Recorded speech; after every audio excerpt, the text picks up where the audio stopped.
আলহামদুলিল্লাহ আল্লাহর কাছে লাখ লাখ শুকরিয়া যে আল্লাহ পাক আমাকে তৌফিক দান করেছেন যে বড় একটা মাইলস্টোন এবং প্রথমবারের মতো আমি বলবো যে 3 দিনের ম্যাচে 100 রান করা এবং আমি বলবো যে আমি আমার প্রসেসে ছিলাম, তো এটা এক্সিকিউট করতে পেরেছি, তার জন্য অনেক খুশি। গতকালকে আসলে অনেকেই সেঞ্চুরি মিস করে গিয়েছে অন্য ম্যাচে, সো যখন আমি মাঠ ছাড়ি তখন জানতে পারি আমি 85 রান করি, তো অনেকে বলতেছিল যে সম্ভব, তো আমিও চিন্তা করলাম যে না, এটা পসিবল যদি আমি আর একটু পেশেন্স নিয়ে ব্যাটিং করতে পারি। তো সো ফার আমি আজকে সকাল থেকে এরকম চেষ্টা ছিল যে না, আমি আমার নর্মাল ক্রিকেটটাই খেলি, ওই পেশেন্সটা ছিল আর হচ্ছে আমার ভিতরে একটা বিলিভ ছিল যে না, আমি এটা করতে পারবো। সো হয়ে গেছে। আসলে আমার কাছে মনে হয় প্রথম ইনিংসে যখন ওনারা ব্যাটিং যারা ছিলেন, স্পেশালি পিঙ্ক আপু যেভাবে ব্যাটিং করতেছিল, অনেক সময় নিয়ে ধৈর্য নিয়ে, ইসমা খুব ভালো ব্যাটিং করতেছিল, তাদের ব্যাটিং দেখে আসলে মনে হচ্ছিল না এইভাবে আসলে ক্রিকেটটা খেলতে হয়, কারণ আমার তো একদম এক্সপিরিয়েন্স ছিল না। তো ওদের ব্যাটিং দেখেও কাইন্ড অফ ইন্সপায়ার হয়েছে এবং বাকি যখন অন্য ম্যাচের ব্যাটারদের আসলে দেখতেছিলাম স্টার্টসগুলা, তারাও আসলে সময় নিয়ে ব্যাটিং করছিল। সো আর কোচ থেকেও তো একটা ইনফরমেশন ছিল, টিম থেকেও, যে না আসলে এরকম লঙ্গার ভার্সনের ধৈর্যের খেলা, সো যতটা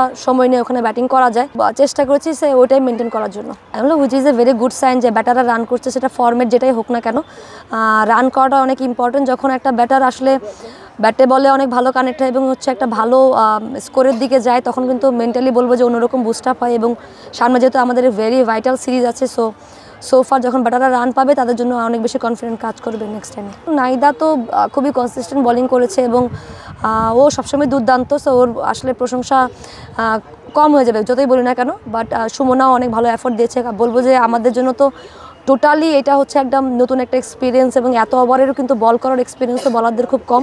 সো সেই দিক থেকে আসলে তাদেরকে হ্যাটস অফ, কারণ এরকম বলবো যে এরকম একটা সিচুয়েশনে এসে এবং টোটালি T20 ফর্মেট থেকে এসে যাবে এবং লঙ্গার ভার্সনে এত ওভার বল করা টোটালি ডিফিকাল্ট আমি জানি, বাট তবুও তারা যেভাবে করেছে এবং এফোর্ট দিয়েছে সেটা আসলেই সাধুবাদ জানানোর মতো। ক্রিকেট বোর্ড এই সময়টাতে সে আসলে খুবই অল্প সময়ে এটার প্রিপারেশন নেওয়া এবং এই স্লটটা কিন্তু আসলে আমাদের এইভাবে ইউজ করা হবে সেটা কিন্তু আসলে আমরা চিন্তাও করিনি।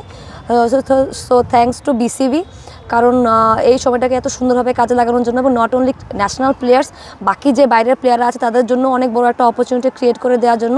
কারণ অনেক বাইরের যারা আছেন প্লেয়ার, যারা রেগুলার প্র্যাকটিস করে, তারাও কিন্তু অনেক বেশি ভালো করতেছে এবং তারাও কিন্তু বলবো যে kind of knocking at the door, যে না আমরাও ভালো করছি, আমাদেরকে নিয়েও চিন্তা করেন। সো এই দিক থেকে চিন্তা করলে বলবো যে হ্যাঁ, 3 দিনের দিকে শুরু হয়েছে, বাট আমার কাছে মনে হয় যে আরেকটু বেটার করলে ক্রিকেট বোর্ডও যখন বুঝতে পারবে এবং আমাদেরও ফিল করার বিষয়, কারণ লঙ্গার ভার্সন নট ইজি।